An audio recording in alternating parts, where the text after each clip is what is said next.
आज के प्रोग्राम से यही बताना चाहती हूँ कि हमारी जो डिस्ट्रिक्ट प्रेसिडेंट महिला मोर्चा की कुलसुमा नाम की है इधर, तो इसी ने आज हमारे लिए प्रोग्राम रखा था। ये हमारी वहीदा शाह है जो स्टेट की वाइस प्रेसिडेंट साहिबा है हमारी महिला मोर्चा की। तो आज महिला मोर्चा की तरफ से यहाँ बहुत बड़ा प्रोग्राम हुआ जो कुलसुमा जी ने यहाँ पे रखा था।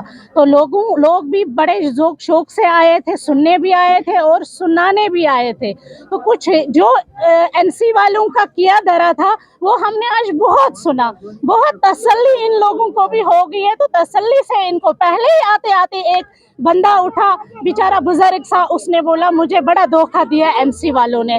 तो उसकी आपको सबसे बड़ी मिसाल है सालूरा साहब की भी। ये वो भी इसी डिस्ट्रिक्ट में रहते थे जो एनसी के एक पिलर कहा जाता था पहले कि ये एक पिलर है नेशनल कॉन्फ्रेंस के। तो आज आप देख रहे हैं उसको भी कि कैसे धोखा दिया है। वैसे ही यहाँ पे भी बहुत सारे बुजुर्ग मिले जिन्होंने बोला कि हमें तसल्ली हो गई एनसी सरकार की। तो जो अब आने वाले दौर में ये तसल्ली से बोलते हैं, शुक्र से बोलते हैं कि हमारे पास सड़कें भी आई, बिजली भी आई, सब कुछ, बच्चे एजुकेशन भी हासिल कर रहे हैं। तो उसी हवाले से बात यहाँ हो रही है। लोग भी खुश हैं, नारे लगे, यहाँ बीजेपी के नारे लगे, हम भी खुश हो गए और अच्छे से प्रोग्राम। हाँ, इंशाल्लाह जीत पाएगी इस बार। 400 पार हम करेंगे पूरे हिंदुस्तान। यहाँ पे जो डब वाकुरा में जो प्रोग्राम हुआ है ये बहुत ही अच्छा हुआ।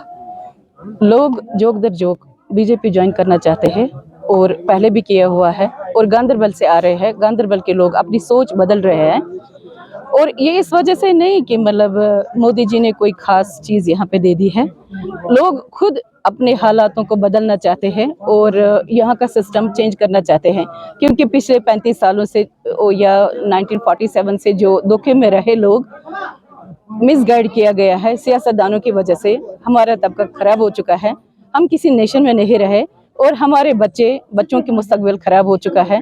हमारी लड़कियों का गैर कानूनी चीज़ें हुए इस्तेसाल हो चुका है और उन चीज़ों से निकल कर हमें जो 370 यहाँ पे इसलिए डेवलपमेंट नहीं हो रही थी, एजुकेशन नहीं हो रही थी, कोई हमारे हक पे कोई यहाँ पे तक पहुँचाता नहीं था इस वजह से, क्योंकि यहाँ पे 370 आर्टिकल था और हिंदुस्तान हमेशा कह रहे थे कि हम वहाँ पे ये स्कीम वो स्कीम लॉन्च करना चाहते हैं, लेकिन वहाँ के कानून और एक्ट दूसरे हैं। और अगर हम कर रहे थे, हम किसी भी वक्त ह्यूमन राइट्स में नेशनल वुमेन कमीशन में जाते थे कोई भी मुद्दा लेकर, तो वो कह रहे थे वहाँ 370 आर्टिकल है, हम इस पे बात नहीं कर सकते और इसका बदलना मुमकिन था। और मोदी जी ने जो ये 370 आर्टिकल का खात्मा किया है, ये इस वजह से नहीं कि वो यहाँ की ज़मीन हड़प करना चाहते हैं। हमारी ज़मीन हमारे पास रहेगी और हमारी ज़मीन हमारी ही है और उन्हें बार बार कह दिया ये। मगर कुछ स्कीम्स जो यहाँ पे है जो लोगों तक नहीं पहुँचा रहे थे और उनका यहाँ पे लागू हो जाए, इसलिए ये स्कीम्स लॉन्च हो चुके हैं। अब लोगों का ये है कि हर स्कीम में इन्वॉल्व हो जाओ और अपना फ़ायदा उठाओ। बच्चों को एजुकेशन, बच्चों को सपोर्ट्स, बच्चों को मतलब उनको सुकून मिलना चाहिए, ताकि एक पेरेंट ये महसूस कर सके कि मैं अपने बच्चे को अगर सुबह छोड़ दूं, स्कूल छोड़ दूं, किसी ट्यूशन छोड़ दूं या किसी मासी के पास, फूफी के पास जाएगा तो सही सलामत शाम को घर वापस आ जाएगा। सिक्योरिटी फोर्सेस की तरफ से कोई दबाव न रहे, पुलिस का दबाव न रहे, मिलिटेंट्स का दबाव न रहे, पाकिस्तान का दबाव, हिंदुस्तान का दबाव ये ना रहे। और इन चीज़ों का चेंज करने के लिए मोदी जी ने यहाँ पे जो स्कीम चलाए और उन्होंने जहाँ पे इनिशिएट किया है, तो मेरा ख्याल है कि सब लोगों को इसका फायदा उठा लेना चाहिए और आगे बढ़ना चाहिए। पीछे क्या हुआ भूल जाओ उस चीज को। और हम वोट के लिए नहीं आए हैं कि वोट आप डाल दो यहाँ पे, हम सिर्फ इतना यहाँ पे हर घर में जा रहे हैं, हर मोहल्ले में जा रहे हैं, हम यही एक जगह पे नहीं आए, हम पूरे कश्मीर में जा रहे हैं। इस वजह से कि स्कीम्स का लॉन्च अगर नहीं हो रहा है, अगर आपको नॉलेज नहीं है, अगर आपको अवेयरनेस नहीं है, तो हम अवेयरनेस आपको देंगे किस तरह से अपनी उन स्कीम्स का आप फायदा उठा सकते हैं और ये घर घर किस तरह से पहुंच सकती है। बहुत गलत हुआ है लड़कियों के साथ। यहाँ पे नेशनल कॉन्फ्रेंस में खुलेआम कह दूंगी कि नेशनल कॉन्फ्रेंस की तरफ से यहाँ पे लड़कियों का इस्तेसाल होता था, ट्रैफिकिंग होती थी, दिल्ली ले जाया जा रहा था। मैं खुद अपनी कह रही हूँ कि मैं एक समाजी तंजीम की तरफ से, JNK हब्बा खातून फाउंडेशन की तरफ से मैं एक NGO चलाती थी और उसकी तरफ से मैंने एक FIR भी लॉन्च किया था कोर्ट में कुछ MLAs के खिलाफ, क्योंकि उन्होंने बच्चों को 13 साल से कम, 13 साल 14 साल की लड़कियों को वो मिसगाइड करके उनको बाहर भेज रहे थे और 70 लड़कियों को हमने रोक लिया, उस ग्रुप को भी रोक लिया। सुबह जहाज़ों में भेज के दिल्ली भेजते थे, वहां से वापस लाते थे।